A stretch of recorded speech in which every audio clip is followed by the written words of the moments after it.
वेदांग ने सारा को अपनी बाहों में उठाया और उसे लेकर पैराशूट फिट कर रहे आदमी के पास ले गया, और उस आदमी ने सारा और वेदांग को बहुत सारे सेफ्टी बेल्ट पहना दिए। सारा का मन तो रोने का कर रहा था। एक तो इस बीच वह वेदांग के इतने करीब थी कि शर्म की वजह से उसके गाल लाल हो गए थे। उसे समझ नहीं आता था कि वह आज तक कभी किसी लड़के के करीब जाकर इतनी नर्वस नहीं हुई थी जितनी वह वेदांग के करीबी से होती थी। शायद ये लंबू कुछ ज्यादा ही हैंडसम है। अब तक मैं जितने भी लड़कों से मिला हूँ उन सब में तो मुझे सबसे ज्यादा यही हैंडसम लगा, शायद इसलिए इसके पास आते ही मेरी धड़कन इतनी तेजी से धड़कने लगती है। सारा ने अपने दिल पर हाथ रख सोचा और तिरछी नजरों से अंग की ओर देखने लगी, जो अब उसके पेट पर सेफ्टी बेल्ट बांध रहा था। सारा को यह नहीं मालूम था कि अंग की नजरें एकटक उसे पर ही जमी हुई थी और वह उसके चेहरे के हर एक एक्सप्रेशन को बखूबी नोटिस कर रहा था। अंग को बहुत अच्छा लग रहा था कि सारा उसे ऐसे छुप छुप कर देख रही थी। भला किस लड़के को अच्छा नहीं लगेगा कि कोई ब्यूटीफुल लड़की उसे इस कदर देखे, और खासकर जब वह लड़का उस लड़की को पसंद करता हो। मून फेस, बहुत जल्द तुम मेरी आंखों में आंखें मिलाकर मुझे देखोगी, अंग ने मन ही मन खुद से कहा, और सारा की कमर को पकड़ उसे खुद के बेहद करीब कर लिया। इस वक्त वह दोनों एक दूसरे से इतने करीब थे कि सारा अंग के उस मस्कुलर बॉडी को अपने इतने करीब महसूस कर सकती थी कि उन दोनों के बीच हवा के भी गुजरने की जगह नहीं थी। सारा के गाल अब और भी ज्यादा लाल हो गए। तभी एक जंप के साथ सारा और अंग एक ऊंचाई से नीचे की ओर कूद गए। मुझे इतनी जल्दी नहीं मरना लंबू, अगर आज मैं जिंदा रही तो तुम्हारी जान ले लेनी है, मुझे बचाओ कोई। सारा तो जोरों से चीखने चिल्लाने और छटपटाना लगी। उसे ऐसा लगा था मानो वह आज मर ही जाएगी। वही अंग तो का चेहरा तो इतना ज्यादा काम था जैसे ये सब उसके रोज की बात हो। अंग ने अपने कान में उंगली डालकर शेक किया, फिर अंग ने सारा के मुंह पर हाथ रखा और दूसरे हाथ से पैराशूट बटन को ओपन किया, जिससे एक बेहद खूबसूरत सा पैराशूट उन नीले आसमानों के बीच उड़ने लगा। सारा, जिसने डर से अपनी आंखें बंद की हुई थी, जब उसने अपने कान पर अंग की गर्म सांसें महसूस की तो उसके रोंगटे ही खड़े हो गए। Now you can open your eyes if you want, अंग की वही अट्रैक्टिव मेनली वॉइस सुन सारा ने धीरे धीरे अपनी आंखें खोली, और फिर उसके आंखों के सामने इस वक्त एक बेहद खूबसूरत नजारा था। मनाली की उन हरी भरी वादियों के बीच नीले आसमान में उड़ते वो और अंग उतनी ऊंचाई से नीचे खड़े इंसानों को देख रहे थे जो बिल्कुल चींटी जैसे दिख रहे थे। धीरे धीरे अब सारा भी नॉर्मल होने लगी और उसके चेहरे पर एक प्यारी सी स्माइल आ गई, जिसका साफ मतलब था कि वह इस सीन को देख बेहद खुश थी। अपने दोनों हाथों को फैलाकर बिल्कुल पंछियों की तरह अपने हाथों को हिलाने लगी। अंग उसकी यह सब बचकानी हरकतें देख हल्का ना में अपना सिर हिला दिया। वही दूसरी ओर दूसरे पैराशूट में उड़ रहे त्रिशा और अंश का हाल तो इन सब से डिफरेंट था। अब तक त्रिशा ने अंश के चेहरे पर हजारों खरोंचें मार दी थी, जिससे अंश का हैंडसम फेस काफी हद तक जख्मी हो चुका था, और अंश उसे अपनी गुस्से से रेड हो चुकी ओसियन ब्लू आईज से घूर रहा था, और बदले में त्रिशा भी उसे अपनी ओलिव ग्रीन आईज को बड़ी बड़ी करके घूर रही थी। मैंने कहा था मुझे इतनी ऊंचाई पर लाकर तुम जरूर मारना चाहते हो, और देखो मैं सच कह रही थी, त्रिशा ने उतनी ऊंचाई से नीचे जमीन की ओर देखते हुए कहा, और फिर से अंश बाजू को खरोंचे मारना स्टार्ट कर दिया। वही अंश तो सोच रहा था कि उसकी फूटी किस्मत जो वो किस जंगली बिल्ली को अपने साथ ले आया। पिकलो, एक बार मैं जमीन पर उतर जाऊं फिर तुम्हें आसमान में चढ़ने लायक नहीं छोड़ूंगा, अंश ने दांत किटकिटाते हुए कहा, और त्रिशा के दोनों हाथों को अपने एक हाथ से थाम और दूसरे हाथ से उसकी कमर को पकड़ खुद के करीब कर लिया। अंश त्रिशा के कंधे पर अपने चीन रख ये सीन एंजॉय करने लगा। वही त्रिशा तो बस दांत पीसते हुए रह गई। बस एक बार इस बीस्ट का पीजी पोस्ट ग्रेजुएशन हो जाए, फिर उसके बाद मुझे इस बीस्ट की शक्ल नहीं देखनी पड़ेगी, त्रिशा धीरे से बुदबुदाई। वही त्रिशा की बात सुनकर अंश के चेहरे पर तिरछी स्माइल आ गई। पिकोलो, चाहे मेरा पीजी हो या ना हो, लेकिन तुम्हें तो मेरी शक्ल पूरी लाइफ टाइम देखनी पड़ेगी। After all you are my piccolo, my girlfriend, my love. इतना बोलकर अंश खामोश हो गया। वही उसकी आधी अधूरी बात सुनकर त्रिशा की धड़कनें तेजी से धड़कने लगी, जैसे वह उसके आगे के वर्ड सुनने का इंतजार कर रही थी, या फिर वह जानना चाहती थी कि अंश आगे क्या बोलने वाला है। लेकिन उसने अपने इस एक्साइटमेंट को अपने चेहरे पर शो नहीं होने दिया, और अपने चेहरे पर वही नाराजगी और गुस्सा कायम रखते हुए सामने नजारे को देखने लगी। वही तीसरे पैराशूट में काव्य और रुबाब के तो हाल ही डिफरेंट थे। उन दोनों ने अभी तक एक दूसरे से एक शब्द भी नहीं कहा था। पता नहीं क्यों, लेकिन काव्यांश को रुबाब की यह चुप्पी बिल्कुल पसंद नहीं आ रही थी। उसे तो हमेशा उसे चुलबुली और 24 घंटे टेप रिकॉर्डर की तरह बजाने वाली रुबाब को सुनने की आदत थी। अब ये मोहतरमा साइलेंट मोड पर क्यों चली गई? काव्यांश ने मन ही मन सोचा, और फिर खुद से ही बात करने की पहल की। क्या तुम्हारे मुंह का रिचार्ज खत्म हो गया है, जो तुमने बोलना छोड़ दिया है? काव्यांश की बात सुन रुबाब को तो उस पर बेहद गुस्सा आया। जब आपके सामने वाला इंसान गूंगा बहरा हो, न तो आपको अपने मुंह का रिचार्ज खुद ही खत्म करना पड़ता है। रुबाब ने दांत किटकिटाते हुए कहा, और काव्यांश को टेढ़ी नजर से देख बत्ती सी चमक दी। वही रुबाब के ऐसी तीखी बातों को सुन काव्यांश का मुंह बन गया। तारांकन, देखो, मैंने पहले कहा था, मैंने जो उस दिन तुम्हारे साथ बदतमीजी की उसके लिए आई एम रियली सॉरी। और काव्यांश सिंघानिया अगर तुमसे माफी मांग रहा है, तो तुम्हें उसे माफ कर देना चाहिए। काव्यांश ने इस कदर कहा कि जैसे वह माफी मांगकर रुबाब के ऊपर एहसान कर रहा हो। वही काव्यांश की इस बात को सुनकर रुबाब की आंखें छोटी हो गई, और वह मुड़कर काव्यांश के चेहरे को देखने लगी।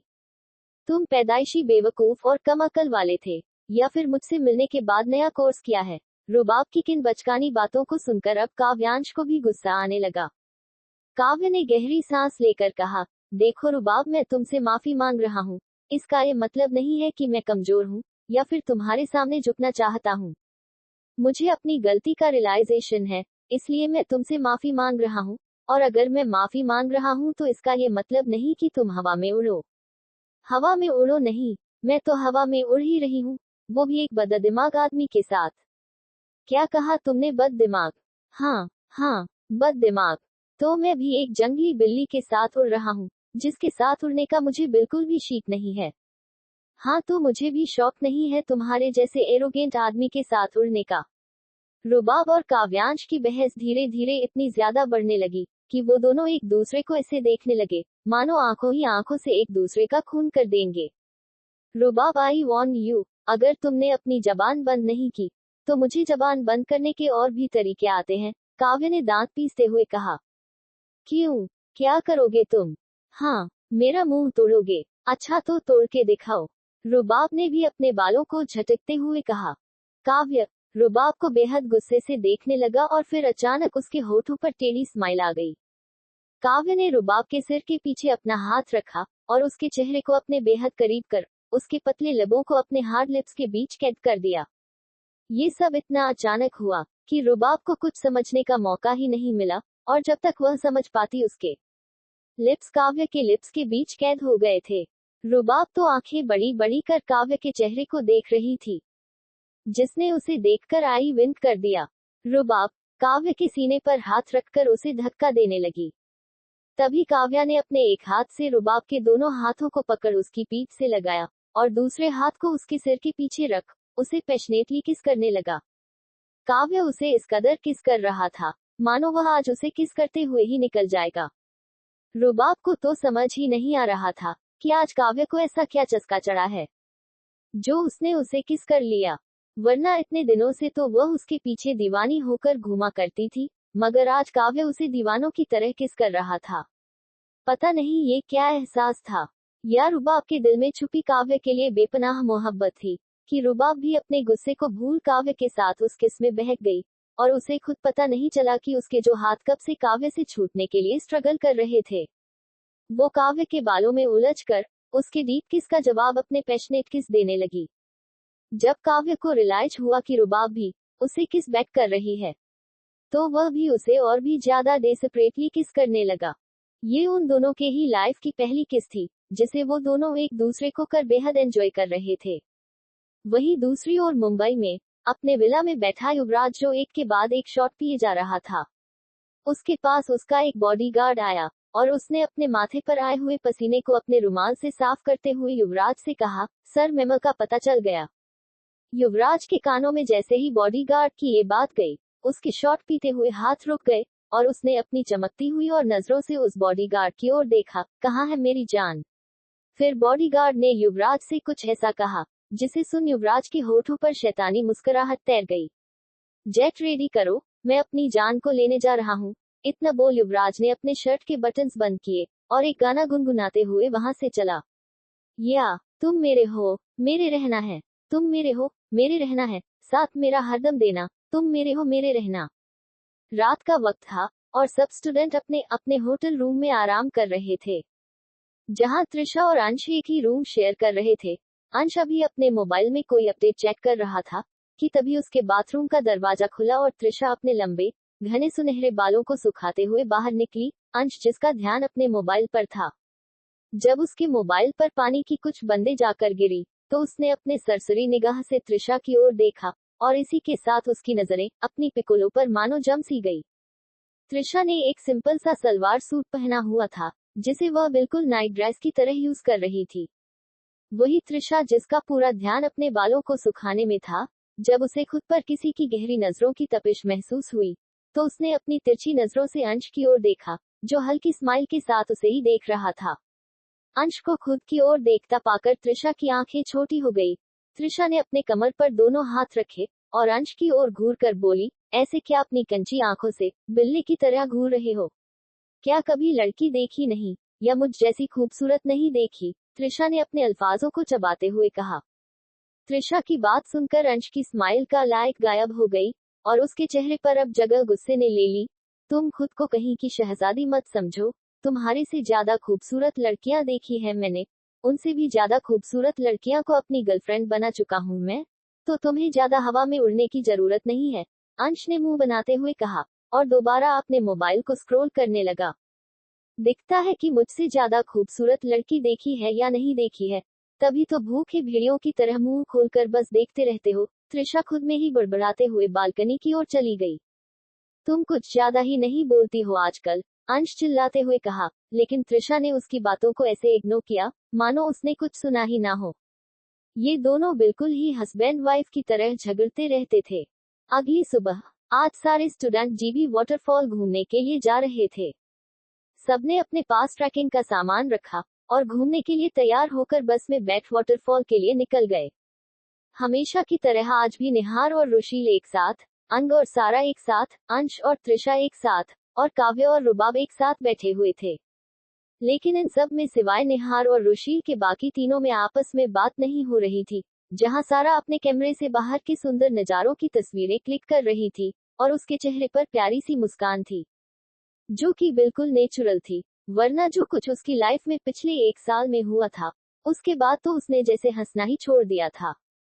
वही त्रिशा के लिए भी यह नजारा काफी दिल को छू लेने वाला था। त्रिशा के पास एक सस्ता सा स्मार्टफोन था जिसकी कैमरा क्वालिटी उतनी अच्छी नहीं थी, लेकिन फिर भी उसके दिल में खुशी थी और वह अपने मोबाइल से बाहर के नजरों की सुंदर तस्वीरें क्लिक कर रही थी। अंश देख रहा था कि उसके पास तो महंगे से महंगा मोबाइल, आईफोन, लैपटॉप, आईपैड हर चीज है, लेकिन फिर भी त्रिशा अपने छोटे से मोबाइल से भी कितनी ज्यादा खुश है। किसी ने सच कहा है, महंगी चीज इंसानों को खुशियां खरीद के नहीं दे सकती। खुशियां तो इंसान खुद में ही महसूस कर सकता है, फील कर सकता है, ये चीज खरीदने वाली नहीं होती। वही रुबाब और काव्य के बीच सिचुएशन काफी ऑकवर्ड थी। लास्ट डे उन दोनों की पैराशूट में हुई किस ने उन दोनों के ही बीच एक ऑकवर्ड सिचुएशन क्रिएट कर दी थी, जिस वजह से अब वह दोनों एक दूसरे के फेस को देखना भी अवॉइड कर रहे थे। ऐसा नहीं था कि वह दूसरे से गुस्सा थे, बस उन्हें अपनी फीलिंग समझ में नहीं आ रही थी। जहां तक रुबाब की बात है, उसने सोच लिया था कि वह काव्य से दोबारा कोई रिश्ता नहीं रखेगी, लेकिन फिर वह कैसे काव्य के साथ बहककर उसे किस करने लगी। इस बात से रुबाब खुद से ही नाराज हो गई थी कि वह अपनी सेल्फ रिस्पेक्ट को चोट पहुंचाने वाले लड़के के प्यार में दोबारा कैसे पड़ सकती है। वही काव्य तो इस बात से हैरान था कि जिस रुबाब को उसने कभी एक नजर देखना भी पसंद नहीं किया, कल उसे उसने खुद आगे बढ़कर किस किया था। वह ऐसा क्यों और कैसे कर सकता था। बस इस ख्याल से काव्य का दिमाग घूमे जा रहा था। कुछ ही देर में उनकी बस एक बेहद खूबसूरत वाटरफॉल के एरिया में आकर रुकी। इस वक्त सुबह के 5 बजे रहे थे, क्योंकि यहाँ का सनराइज बेहद खूबसूरत होता था। इसलिए उस नज़ारे को अपने स्टूडेंट को दिखाने के लिए प्रोफेसर्स आज सारे स्टूडेंट को सुबह 5 बजे ही इस लोकेशन पर ले आए। कुछ स्टूडेंट तो अभी भी नींद में झपकियां ले रहे थे, क्योंकि उनकी नींद ही कंप्लीट नहीं हुई थी। अपने ट्रैकिंग के सामान को अपने कंधे पर लादे वह सभी बस से बाहर निकले। सारा बैग टांगे और अपने हाथों से कैमरा पकड़े अपने आसपास और अपने दोस्तों की तस्वीर ले रही थी। लेकिन अंक को उसका ऐसा करना बिल्कुल पसंद नहीं आ रहा था। उसे यह बात अच्छी नहीं लगती थी कि सारा उसके अलावा किसी और चीज में ध्यान दे, लेकिन वह अपने दिल की बात भी नहीं कह सकता था। वेदांग की वह तो उसकी मूनफेस थी, और वह चाहता था कि उसके हर एक अटेंशन का मालिक सिर्फ वह हो। तभी उन सब की आंखें चमक उठी, क्योंकि उस लोकेशन पर सनराइज का इतना खूबसूरत नजारा उन सभी को देखने भी को मिला, जो उन्होंने आज तक नहीं देखा था। उन हरे भरे वादियों के बीच उगता हुआ सूरज अपनी मध्यम रोशनी से नेचर की खूबसूरती को 4 गुना ज्यादा बढ़ा रहा था। त्रिशा तो ये देख अपनी आंखें और भी ज्यादा बड़ी बड़ी कर उस सुंदर नजारे को देखने लगी। सच में ये सब बेहद खूबसूरत था। सारा ने इस खूबसूरत यादगार सीन की कई तस्वीरें निकाली और मुस्कुराकर अंक की ओर देखी, जो कि उस खूबसूरत नजारे को छोड़ उसी की ओर ही देख रहा था। उनको ऐसे खुद की ओर देखते देख सारा का मुंह बन गया। चलिए सारे स्टूडेंट, अब हम यहाँ पर ब्रेकफास्ट की तैयारी करेंगे, तो आप सब जाए और लकड़ियाँ इकट्ठा करके लाइए। अपने प्रोफेसर की आवाज सुन वह सारे स्टूडेंट अपने आसपास से लकड़ियाँ इकट्ठा करने लगे। कुछ ही मिनट में स्टूडेंट्स ने ढेर सारी लकड़ियाँ इकट्ठी कर दी और उनसे आग जलाकर वहाँ ब्रेकफास्ट तैयार करने लगे। उन सब ने सारे अनाज को मिलाकर कुछ हेल्दी सा बना लिया, जिसका नाम उन्हें खुद भी नहीं पता था, लेकिन वह टेस्ट में भी काफी अच्छा था। प्रोटीन और फाइबर से भी भरा हुआ था। अंश को तो उस डिश को बिल्कुल भी खाने का मन नहीं था, लेकिन भूख तो उसे भी लगी थी, इसलिए मजबूरन उसे भी वह डिश खानी पड़ी। उसने अपने भाइयों की ओर देखा, जो कि बड़े चाव से उस डिश को खा रहे थे। उन चारों को देख अंश का मुंह बन गया और वह भी उसी डिश को खाने लगा। जब उन सारे स्टूडेंट का ब्रेकफास्ट हो गया, तो सारे स्टूडेंट वहां वाटरफॉल के आसपास अलग अलग जगह पर अकेले घूमने चले गए, कुछ ग्रुप में घूमने चले गए और बाकी सब उस वाटरफॉल में मस्ती करने चले गए। अंश भी अपने भाइयों के साथ वाटरफॉल के अंदर मस्ती करने चला गया और वह सभी बॉक्स पहनकर पानी में डुबकी लगाने लगे और मस्ती करते हुए डांस करने लगे, क्योंकि एक स्टूडेंट ने वहां पर गाने का बॉक्स चालू कर दिया, जिसमें बॉलीवुड सॉन्ग्स चलने लगे और सारे स्टूडेंट उसे गाने पर डांस करने लगे। लड़कियां डिफरेंट जगह पर नहाने चली गई, लेकिन त्रिशा के लिए तो यह मुसीबत अब और भी ज्यादा बढ़ चुकी थी, क्योंकि अगर वह बाकी लड़कियों के साथ वाटरफॉल में नहाने जाती, तो उसका मेकअप धुल सकता था, जिससे उसकी स्किन कलर रिवील हो सकती थी। वह तो अपने नाखून चबाते हुए इस बारे में सोच रही थी। वही सारा के लिए भी यह वक्त मुश्किल भरा था। उसे समझ में नहीं आ रहा था कि आखिर वह नहाए तो नहाए कैसे। तभी उसे कुछ आइडिया आया और उसने एक नजर सारे स्टूडेंट की ओर देखा कि कोई भी उसे मत देखे। सारा ने अपना बैग थामा और धीमे कदमों से वहां से निकल गई, लेकिन वह इस बात से अनजान थी कि अंक की नजर एकटक बस उसी के ऊपर ही जमी हुई थी। थोड़ी दूर चलकर सारा को एक जगह मिली, जो कि बाकी स्टूडेंट से ज्यादा दूर तो नहीं थी, लेकिन वह एक गुफा टाइप की जगह थी, जहां वाटरफॉल का पानी भी काफी मात्रा में आ रहा था, जिससे वह आराम से नहा भी सकती थी और अपने कपड़े भी इस गुफा के अंदर चेंज कर सकती थी। क्योंकि वह गुफा बड़े बड़े चट्टानों के बीच घिरी हुई थी, इसलिए किसी के भी देखने के चांसेस भी कम थे। सारा ने सुकून की सांस ली और अपने कपड़े निकाल कर नहाने लगी। सारा ने अपने सारे कपड़े रिमूव कर दिए और सिर्फ इनर्स पहनकर नहाने लगी। अभी उसे नहाकर अपने बदन पर एक वाइट टॉवल लपेटी था कि किसी ने उसे पकड़ अपनी ओर खींच लिया। किसी के ऐसा करने से सारा सीधा जाकर सामने खड़े उस शख्स के सीने से जा लगी। सारा, जिसके दिल की धड़कन बेकाबू रफ्तार से बढ़ चुकी थी, उसने अपनी सहमी हुई निगाहों से जब सामने की ओर देखा, तो उसकी आंखें लगभग बाहर ही आने को थी, क्योंकि वह इस वक्त की अंक की बाहों में मौजूद थी। सारा अपनी हेजल आइज को बड़ी बड़ी कर अंक की उन स्टर्लिंग ग्रे आइज में देखने लगी, जहां उसे अपने लिए कुछ तो अलग नजर आ रहा था, जिसे सारा समझ नहीं पा रही। वही अंक का हाल तो कुछ और ही था। अंक, जिसने इस वक्त सिर्फ जीन्स पहनी हुई थी, उसकी अपर बॉडी पर एक भी कपड़ा नहीं था। उसके गीले बालों से रिश्ता पानी उसकी जो लाइन से होता हुआ उसकी मस्कुलर बॉडी पर किसी बर्फ की सिल्ली की तरह लुढ़क रहा था। उसका ये किलर लुक किसी भी लड़की को घायल करने के लिए काफी था, लेकिन अंक तो यहाँ खुद सारा के हुस्न से घायल हुआ बैठा था। सारा के बदन पर इस वक्त सिर्फ एक व्हाइट टॉवल लिपटी हुई थी, जिससे सारा की गोरी त्वचा साफ नजर आ रही थी। उसके गीले बालों से रिश्ता हुआ पानी उसके कंधे कॉलर बोन और से होता हुआ उसकी क्लीवेज में जाकर छुपता जा रहा था।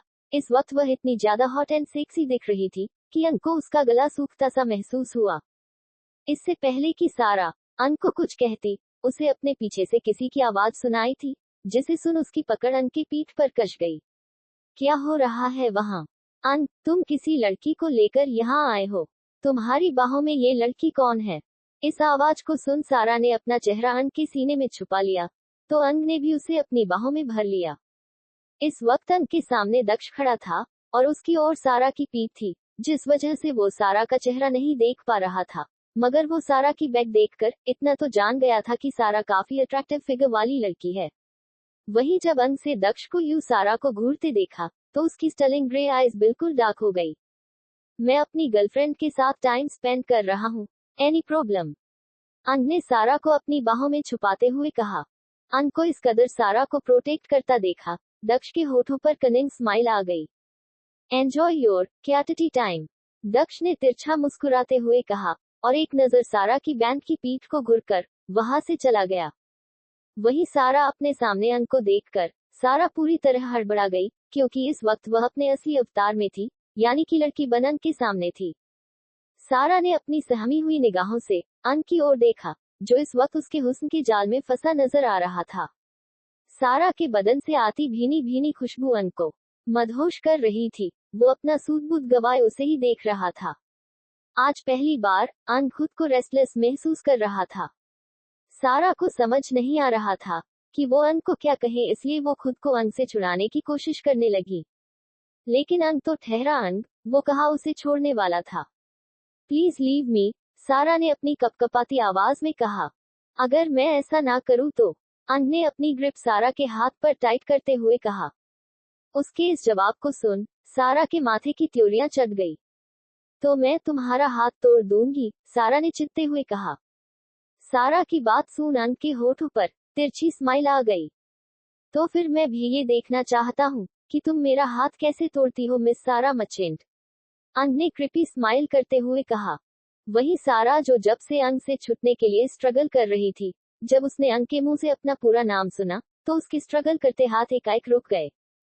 सारा ने अपनी हैरान हेजल आइज से अंग की ओर देखा, जिसके होठों पर इस वक्त एक डेविल स्माइल थी। यू नोज एवरीथिंग, ये पूछते वक्त सारा की जबान लड़खड़ा रही थी, जैसे वो यकीन करना चाहती हो कि अंग झूठ बोल रहा हो। अंग ने हाँ में अपना सिर हिलाया। I know everything, moon face, my moon, अंग ने सारा के भीगे होठों पर अपनी नजरें जमाए हुए कहा, और नीचे झुककर सारा की ग्लॉसी लिप्स को कैप्चर कर लिया। उसके ऐसा करने से सारा बुरी नजर चौंक गई। वहीं दूसरी ओर इटली में नूर और सैम के बीच लड़ाई हो चुकी थी, क्योंकि नूर ने सैम पर इल्जाम लगा दिया था कि उसने नशे में नूर का फायदा उठाया है, जो कि सरासर गलत था। लेकिन नूर ने सैम की एक ना सुनी और उसके हैंडसम चेहरे पर थप्पड़ जड़ दिया। रात का वक्त नूर के कमरे में, नूर जो अपने बेड पर आराम सो रही थी, तभी उसके कमरे की बालकनी से एक शख्स उसके कमरे में एंटर होता है। ये शख्स कोई और नहीं सैम ही था। सैम अपने धीमे कदमों से चलते हुए नूर के करीब आया। नूर जो इन सबसे बेखबर अपने दूसरे टेडी को हक करके सो रही थी, उसके चेहरे पर हल्की स्माइल थी। सैम ने जानलेवा नजरों से उस टेडी को देखा, जो उसे इस वक्त उसका दुनिया में सबसे बड़ा दुश्मन लग रहा था। सैम ने झटके से उस टेडी को नूर की पकड़ से खींचा और उसे बालकनी के नीचे फेंक दिया। टेडी से अलग होते ही नींद में ही नूर के माथे पर सिलवाटे नजर आने लगी। सैम बिना देरी किए उस टेडी की जगह खुद लेट गया और नूर को अपनी बाहों में भर लिया। नींद में ही टेडी समझकर नूर ने सैम को हक कर लिया।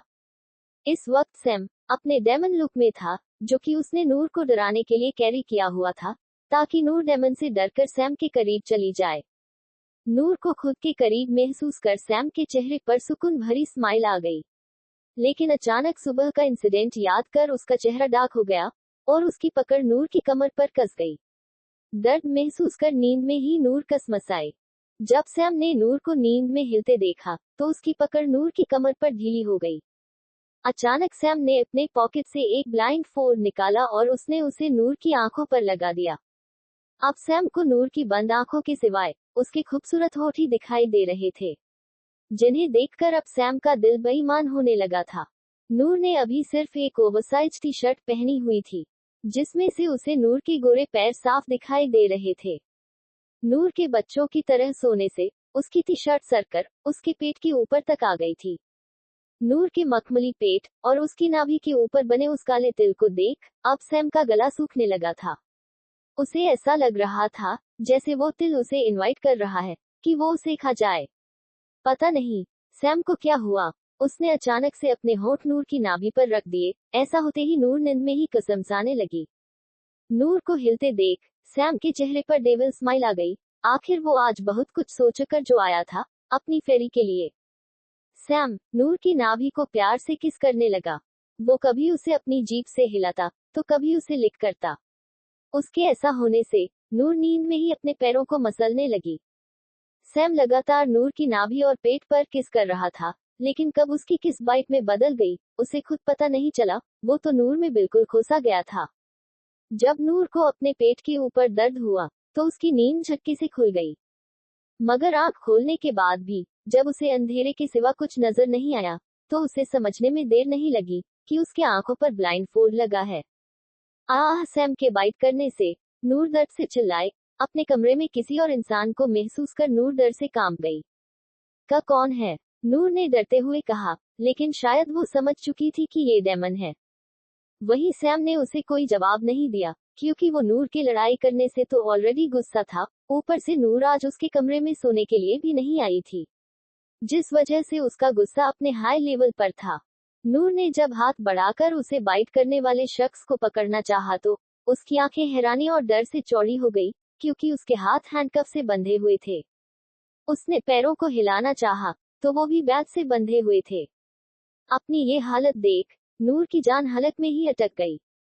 वहीं सैम ने जब नूर का डर से सफेद पर चूका चेहरा देखा तो उसके चेहरे पर एविल स्माइल आ गई। मास्कमैन चले जाओ यहाँ से, वरना मैं शोर मचा दूंगी तो सारे गार्ड यहाँ आ जाएंगे। कोशिश करके देख लो कि इस साउंड प्रूफ कमरे के बाहर तुम्हारी आवाज कैसे जाती है। सैम ने कनिंग स्माइल के साथ कहा। सैम जानबूझकर अपनी भारी आवाज में नूर से बात कर रहा था ताकि नूर उसे पहचान ना सके। सैम की बात सुन नूर बुरी तरह चौंक गई। तुम्हें कैसे पता ये सब? नूर ने डरते हुए पूछा। It's none of your business, Sam ने इतना कहा और नूर के पेट पर जोर से बाइट कर लिया। नूर दर्द से कराह उठी। तुम ये सब क्यों कर रहे हो मेरे साथ? मैंने क्या बिगाड़ा है तुम्हारा? ये सब बोलते हुए नूर की आवाज रूंध गई। तुमने बाइट क्यों किया? नूर ने डरते हुए हल्के गुस्से के साथ कहा। अगर तुम्हारी आंखों से एक भी आंसू गिरे तो मैं आज ही अपनी लिमिट क्रॉस कर दूंगा, डेमन ने सर्द आवाज में कहा। उसकी आवाज इतनी ठंडी थी कि नूर डर से अंदर तक कांप गई। उसे इस वक्त सैम की बहुत याद आ रही थी कि काश वो यहाँ आकर उसे बचा लेता। इससे पहले कि नूर और कुछ सोच पाती, डेमन ने उसके होठों को कैप्चर कर लिया और उसे डीपली किस करने लगा। डेमन के किस करते ही नूर की बॉडी में मानो 440 वोल्ट का करंट लग गया। उसका दिमाग तो मानो ऑटोमेटिक मोड पे चला गया था। वही डेमन तो पागलों की तरह नूर के मुलायम चेरी जैसे होठों का रस पीने में लगा था। उसे देखकर ऐसा लग रहा था जैसे उसे उसकी जिंदगी की सबसे फेवरेट चीज मिल गई हो। करीब 15 मिनट की एक लॉन्ग किस के बाद डेमन ने नूर के होठों को आजाद किया।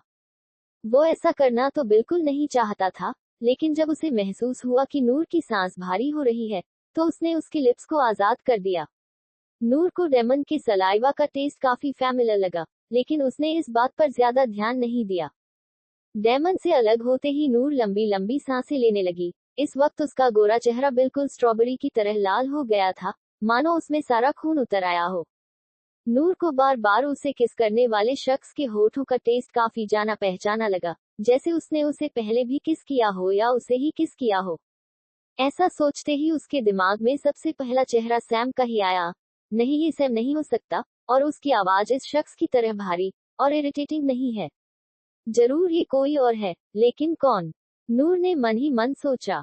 तभी डेमन ने कुछ ऐसा किया कि नूर की आंखें डर से फैल गई और वो घबराते हुए बोली, प्लीज ऐसा मत करो। डेमन नूर के कॉलरबोन पे किस कर रहा था। उसके ऐसा करते ही नूर की पूरी बॉडी में एक झुरझुरी सी फैल गई। तुम ये सब मत करो, मुझे अच्छा नहीं लग रहा है, नूर ने अपनी भारी हो रही सांसों को कंट्रोल करते हुए कहा। मुझे चुपचाप मेरा काम करने दो, वरना तुम कल सुबह बेड से उठने लायक नहीं रहोगी। इतना बोल डेमन ने ध्वनि के कॉलरबोन पे एक हिक्की दे दी। नूर डेमन की कही बातों का मतलब समझने की कोशिश कर रही थी। वो उसके ऐसे बाइट करने से कराह उठी।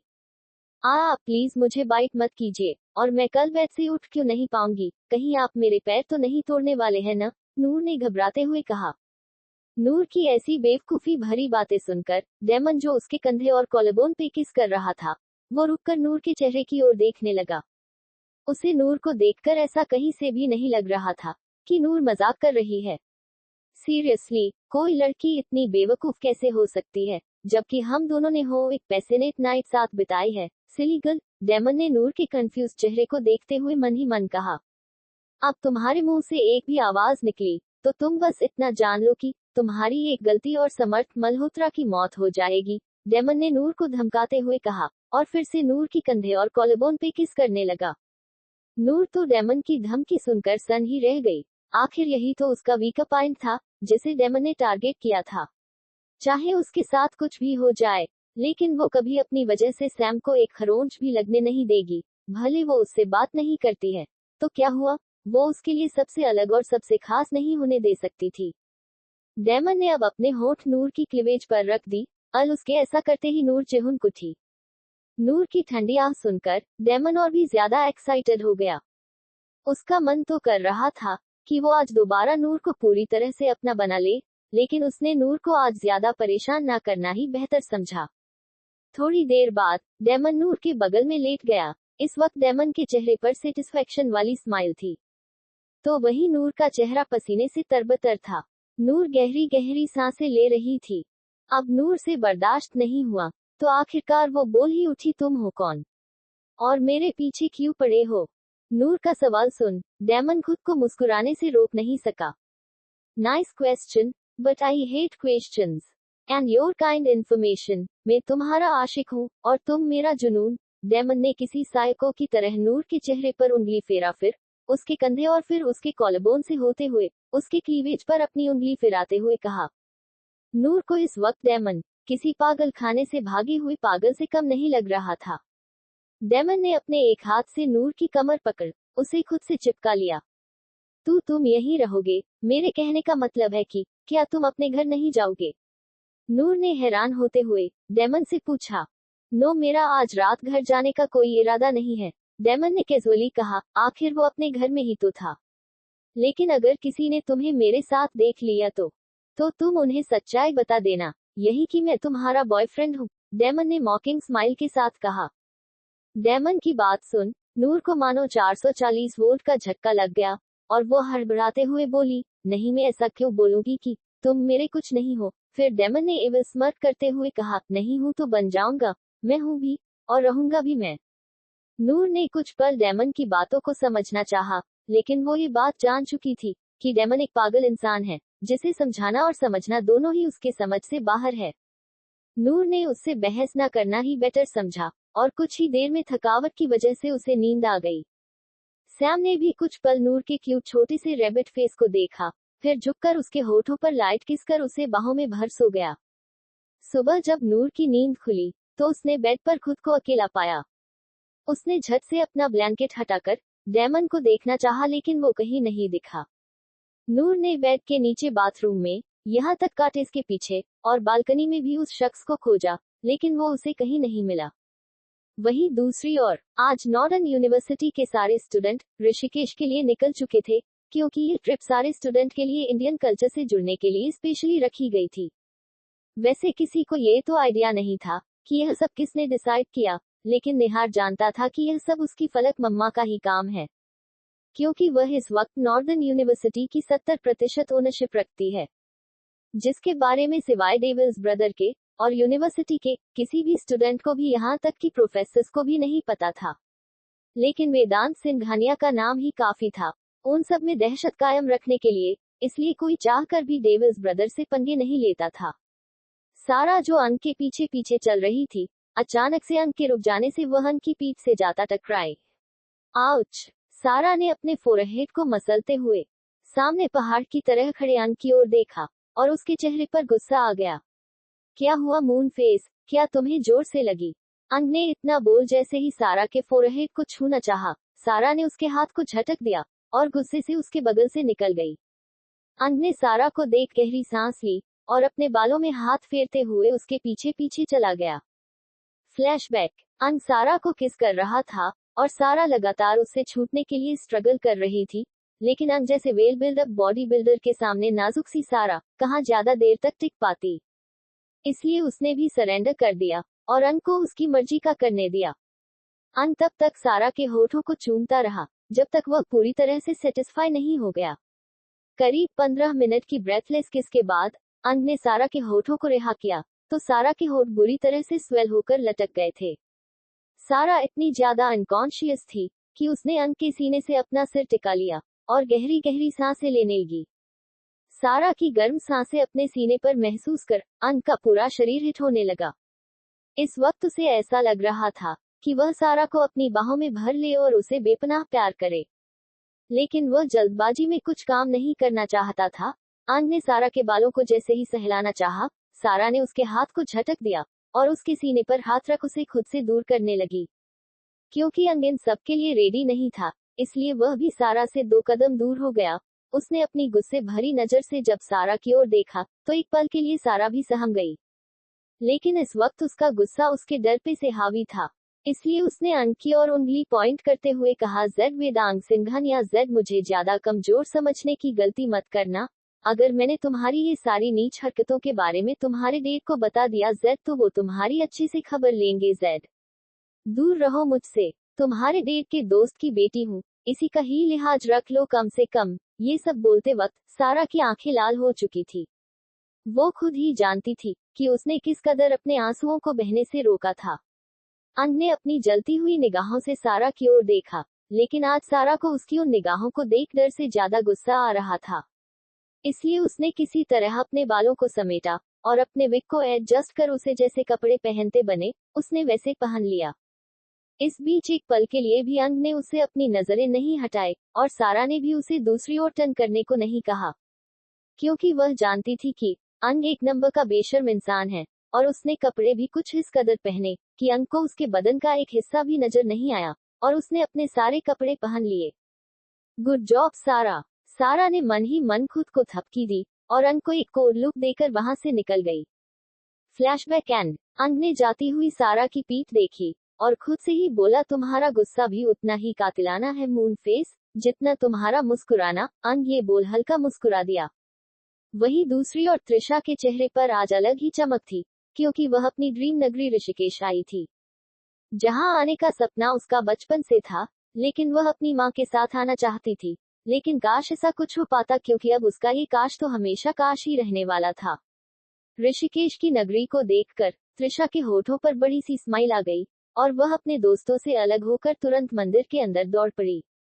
उसने जाकर सबसे पहले मंदिर के घंटे को बजाया और पूजा पाठ कर जैसे ही वह मंदिर से बाहर निकली, उसके सामने उसका डेविल रूममेट उर्फ उसका बॉयफ्रेंड वेदांश सिंघानिया खड़ा था। अंश को अपने सामने देख त्रिशा का मुंह बन गया। अभी अभी भगवान के दर्शन करके आई हूँ और अब इस शैतान के भी दर्शन हो गए। त्रिशा धीरे से बुदबुदाई, सिर्फ तुम्हें इस शैतान के दर्शन ही नहीं करने पिकलो, तुम्हें इस शैतान के साथ पूरी लाइफ स्पैन भी करनी है। अंश ने त्रिशा के हाथ को थमते हुए कहा और उसे मंदिर के अंदर ले जाने लगा। मैंने दर्शन कर लिए हैं, बस तुम जैसे पापियों का दर्शन करना बचा है, तो तुम अकेले जाकर दर्शन कर लो। त्रिशा ने उसके हाथ को ये बोल झटकना चाहा, लेकिन अंश तो ठहरा। अंश उसे कहा, इन सब से रत्ती भर भी फर्क नहीं पड़ना था। मैं दर्शन करने नहीं जा रहा हूँ पिकलो। तो फिर किस लिए जा रहे हो? त्रिशा ने उसकी ओर घूरते हुए सवाल किया। शादी करने। ओह अच्छा, वेट व्हाट, तुम क्या कह रहे हो? त्रिशा उसकी यह बात सुन बुरी तरह डर गई। वो इस कदर डर चुकी थी कि उसका चेहरा डर से पीला पड़ गया था। क्यों? क्या तुम्हें मुझसे शादी नहीं करनी?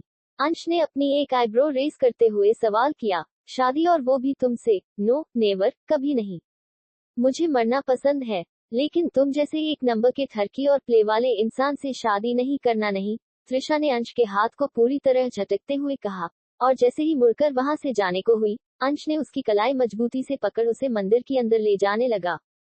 अंश के ऐसे जबरदस्ती करने से त्रिशा बुरी तरह डर गई। उसे अब डर लग रहा था कि कहीं अंश सच में उससे शादी न कर ले। तभी अंश ने उसे ले जाकर सीधा भगवान की मूर्ति के सामने खड़ा किया और एक नजर त्रिशा के डरे सहमे चेहरे की ओर देखकर हल्का सा मुस्कुराया। उसने आगे बढ़कर सिंदूर की थाल से सिंदूर अपनी मुट्ठी में भर लिया। त्रिशा ने जब अंश के हाथ में सिंदूर देखा तो उसकी आंखें डर से चौड़ी हो गई और उसने अंश की ओर देखकर ना में अपना सिर हिलाया, जिसका साफ मतलब था कि वो अंश को उसकी मनमानी करने नहीं देना चाहती।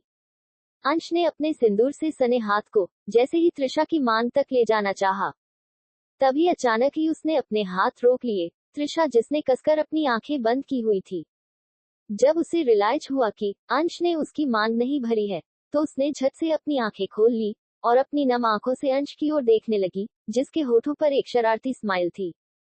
त्रिशा ने अंश को धक्का दिया और खींचकर उसके मुंह पर एक तमाचा जड़ दिया। अंश, जो इन सब के लिए बिल्कुल भी रेडी नहीं था, वह त्रिशा के मारे इस थप्पड़ से बिल्कुल सनसा रह गया। उसका चेहरा एक तरफ झुक चुका था। अंश को थप्पड़ मारकर त्रिशा गुस्से से कांपने लगी। इस वक्त उसे इतना ज्यादा गुस्सा आ रहा था कि उसका बस चलता तो वह अपने सामने खड़े इस डेविल को गन से शूट कर देती। अंश ने अपनी जलती हुई नजरों से त्रिशा की ओर देखा, लेकिन त्रिशा को उसकी उन तीखी नजरों से आज बिल्कुल भी डर नहीं लग रहा था। वेदांश सिंघानिया, तुम खुद को समझते क्या हो? जब चाहा हाथ थाम लिया, जब चाहा शादी करने ले आए, जब चाहा जबरदस्ती गर्लफ्रेंड बना लिया, और जब चाहा तब मेरे करीब आकर मुझे छूने लगे। मैं लड़की हूँ, कोई खिलौना नहीं जिसे तुमने यूज किया और चुपचाप फेंक दिया। आइंदा से मुझसे ऐसा मजाक करने से पहले अपने खाए इस थप्पड़ को याद रखना। त्रिशा ने वेदांश की ओर उंगली पॉइंट करते हुए कहा, और मुड़कर जैसे ही जाने को हुई, अंश ने उसकी कलाई पकड़ उसे अपनी ओर खींच लिया और उसके हाथ को उसकी पीठ से लगा दिया। त्रिशा, अंश के ऐसे खींचे जाने से सीधा जाकर उसके सीने से जा टकराई। त्रिशा ने अपनी आंखें बड़ी बड़ी कर अंश की ओर देखा, जो अपने गुस्से से लाल आंखों से अभी भी उसी की ओर देख रहा था। इस वक्त वह दोनों एक दूसरे को ही जानलेवा नजरों से घूर रहे थे। अंश ने दांत पीसते हुए कहा, तुम खुद को समझती क्या हो पिकोलो? कहीं की महारानी हो या कहीं की प्रिंसेस? तुम्हारी हिम्मत कैसे हुई मुझे थप्पड़ मारने की? यू डोंट नो तुमने आज कितनी बड़ी गलती की है। वेदांश सिंघानिया को थप्पड़ मारकर इस थप्पड़ की कीमत तो तुम्हें बहुत बुरी तरह से चुकानी पड़ेगी। त्रिशा ने अंश की बात को बीच में ही काटते हुए कहा, तो क्या तुम मुझे धमका रहे हो? त्रिशा की बात सुनकर अंश के होठों के कोने कल हो गए और उसने त्रिशा के चेहरे पर अपनी गर्म सांस छोड़ते हुए कहा, धमकी नहीं दे रहा हूँ पिकलो, बल्कि तुम्हें तुम्हारे आने वाले फ्यूचर से आगाह कर रहा हूँ। बिकॉज ऑफ यू, तुम बहुत रिग्रेट करने वाली हो। अंश ने इतना बोल त्रिशा को झटके से छोड़ दिया और अपने हाथ में रखे सिंदूर को हवा में उछाल दिया। अंश के ऐसा करने से वह पूरा का पूरा सिंदूर उड़कर त्रिशा के ऊपर जा गिरा, जिससे त्रिशा के पूरे सिर पर यहाँ तक कि उसकी मांग भी उस सिंदूर से सन चुकी थी। लेकिन इस बात पर उन दोनों ने ही गौर नहीं किया और वह दोनों ही एक दूसरे की ओर पीट कर अलग अलग डायरेक्शन में चले गए। बस बीच में रह गई थी वह मंदिर की मूर्ति, जिसके सामने ये दोनों ही आज अनजाने में एक दूसरे के साथ रिश्ते में बंध गए थे। वहीं दूसरी ओर दिल्ली एयरपोर्ट पर सिंगापुर से आने वाली एक फ्लाइट लैंड होती है, जिसमें सारे पैसेंजर्स के सेफली निकलने के बाद एयर होस्टेस भी बाहर निकलती है। उन सब के आखिर में एक बेहद खूबसूरत सी एयर होस्टेस, जिसने एयर होस्टेस की यूनिफॉर्म पहनी हुई थी, वह बाहर निकलती है। उस लड़की की एज करीब 22 साल रही होगी। उस लड़की के नेम बैच पर उसका नाम अनेशा दीवान लिखा हुआ था। ये थी नील दीवान की बेटी अनेशा दीवान थी। अनेशा जैसे ही अपना लगेज लेकर एयरपोर्ट से बाहर निकलने को होती है, सामने से एक लड़का दौड़ते हुए आता है और अनेशा को अपनी बाहों में भर उसे उठाकर राउंड राउंड घूमने लगता है। अनीशा ने भी खिलखिलाकर उसे लड़के के गले में अपनी गोरी बाहें लपेट दी। इस वक्त उन दोनों के चेहरे पर बड़ी सी स्माइल थी। ये लड़का था अनेशा का boyfriend, Varun Mehta. I miss you my love, Varun ने अनीशा के माथे को चूमते हुए कहा। I miss you too my love, Anesha ने वरुण के गालों पर किस करते हुए कहा। कैसी रही जर्नी? हम थकावट भरी थी, अनीशा ने एक गहरी सांस लेकर वरुण को जवाब दिया और वो दोनों एयरपोर्ट से बाहर निकल गए। बाहर वरुण की एक चमचमाती हुई कार खड़ी हुई थी, जिसमें अनेशा का लगेज वरुण ने रखा और खुद जाकर ड्राइविंग सीट पर बैठ गया। अनेशा भी उसके बगल की पैसेंजर सीट पर बैठ गई और वह दोनों वहां से निकल गए। कुछ ही देर बाद उनकी कार एक अपार्टमेंट के सामने आकर रुकी। वरुण ने अनेशा का लगेज उसकी कार में ही छोड़ दिया और अनीशा को लेकर उसे अपार्टमेंट के अंदर चला गया। अपार्टमेंट के अंदर आते ही वरुण ने अनीशा को अपनी बाहों में उठाया और उसे लेकर बाथरूम के अंदर चला गया। उन दोनों के अंदर जाने के कुछ देर बाद ही बाथरूम के अंदर से उन दोनों की प्लेजर से भरी आहें और सिसकियों की आवाजें गूंजने लगी। वहीं दूसरी ओर निहार इस वक्त ऋषिकेश के एक टूरिस्ट पॉइंट पर बैठा अपने लैपटॉप पर कुछ देख रहा था, जिसे देखकर उसके एक्सप्रेशंस बेहद डार्क हो गए थे। कोई भी उसके फेस को देखकर बता सकता था कि इस वक्त वह कितने ज्यादा गुस्से में है। उसके माथे की नीली नशे उभर आई थी।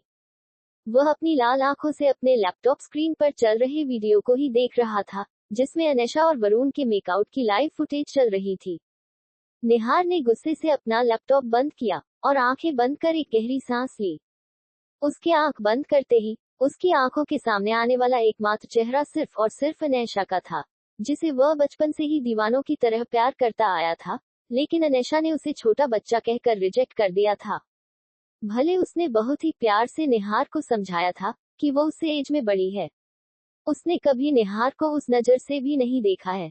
तो फिलहाल निहार को अपनी स्टडी पर फोकस करना चाहिए।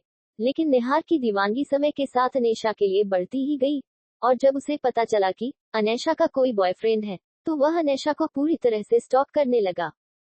वह इतना तो जानता था कि अनैशा कुछ भी कर ले, आखिर में अनीशा उसी की ही होगी, फिर चाहे बाय हुक और बाय क्रुक।